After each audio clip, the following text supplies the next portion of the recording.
Bonjour. Pourquoi beaucoup d'Européens perçoivent-ils le régiment Azov comme des fascistes, alors qu'ils ne le sont pas?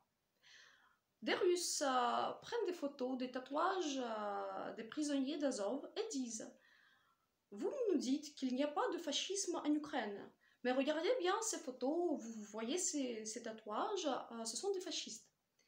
Mais des tatouages, ce n'est pas encore du fascisme. Le fascisme, c'est un régime étatique et on le voit maintenant en Russie.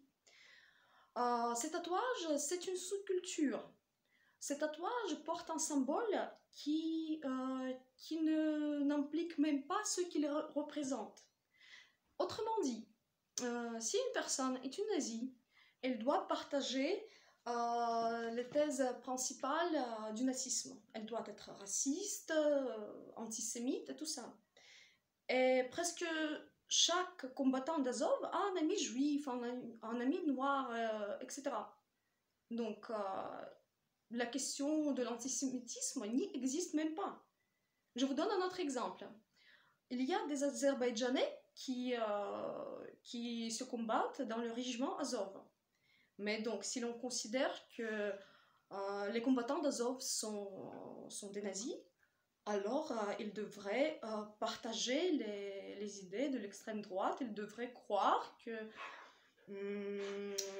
en la supériorité soi-disant de la race blanche, ce qui n'est pas le cas du tout. Qu'est-ce que c'est que le fascisme? Le fascisme, c'est le traditionnalisme, c'est le refus du nouveau, c'est l'incapacité à exprimer son désaccord, c'est l'impossibilité de travail et même de l'existence de toute opposition. C'est le populisme étatique, c'est le manque de liberté d'opposition. Mais ce ne sont pas des tatouages derrière lesquels on ne trouve rien. Mais c'est même pas sérieux. Mais le régime qui s'est formé en Russie, c'est un vrai fascisme. Il n'y a pas de liberté d'expression, il n'y a pas de véritable opposition là-bas. Il n'y a que les thèses complètement folles que la propagande russe inculque 24 heures sur 24 heures. Et l'un des points clés de cette propagande, c'est le fascisme prétendu du régiment Azov. Mais pourquoi ce régiment est-il devenu le centre de la propagande anti-ukrainienne? Je crois qu'il y a plusieurs raisons pour ça. Premièrement, c'est le nationalisme de ce bataillon, parce qu'au début, c'était un bataillon.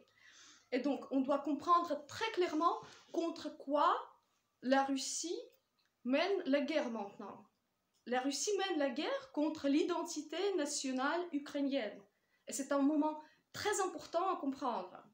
Deuxièmement, il est impossible de ne pas noter le haut niveau de capacité de combat des combattants d'Azov. Et du coup, les Russes profitent de ces tatouages pour les présenter en tant que des fascistes. Mais en fait, le régiment Azov est l'une des unités ukrainiennes les plus connues et les mieux entraînées. Ce régiment fait partie de la structure de la garde nationale ukrainienne et il est subordonné au ministère de l'Intérieur.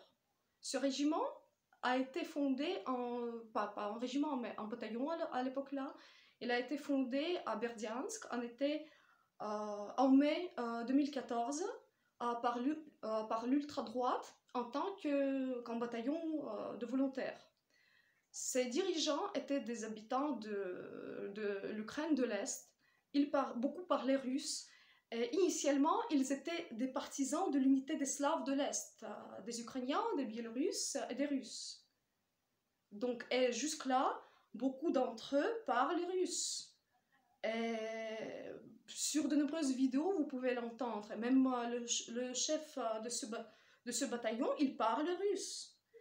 Donc, et dans le même temps, la propagande anti-ukrainienne essaie de présenté Azov comme une menace réelle pour les résidents russophones de l'Ukraine, ce qui est un peu absurde. Il y a un mois, j'ai rencontré deux femmes et une sœur des combattants d'Azov. Sur 3 jeunes femmes, 2 parlaient russe. Mais on a du mal à imaginer que ces démons nazis, comme on les représente en Russie, quelle surprise, ils aient des femmes russophones. Mais ils devraient quand même être prêts à tuer pour le fait d'avoir juste parlé russe. Et ici, des femmes russophones. Il y a quelque chose qui quand même ne va pas. Donc parmi les premiers combattants de ce bataillon, il y avait quelques hooligans du football, il y avait des représentants de cercles marginaux. Leur symbolisme était controversé dès le début. Le crochet du loup, dans la compréhension des combattants d'Azov, ce n'était pas un symbole de l'époque de l'Allemagne nazie, mais c'était des lettres latines stylisées N et I. Idée nationale, quand même. Et donc, en été 2014, une partie de ces combattants ont participé à la libération de Mariupol contre les séparatistes pro-russes. En automne 2014, les autorités ukrainiennes ont pris la décision d'intégrer ces nationalistes dans l'armée ukrainienne et ce bataillon est devenu un régiment.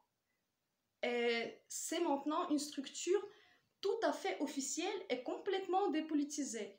Et donc tout ce mythe autour de ce régiment, ce n'est qu'un produit de la propagande russe. Donc, ne croyez pas des bêtises. Au revoir.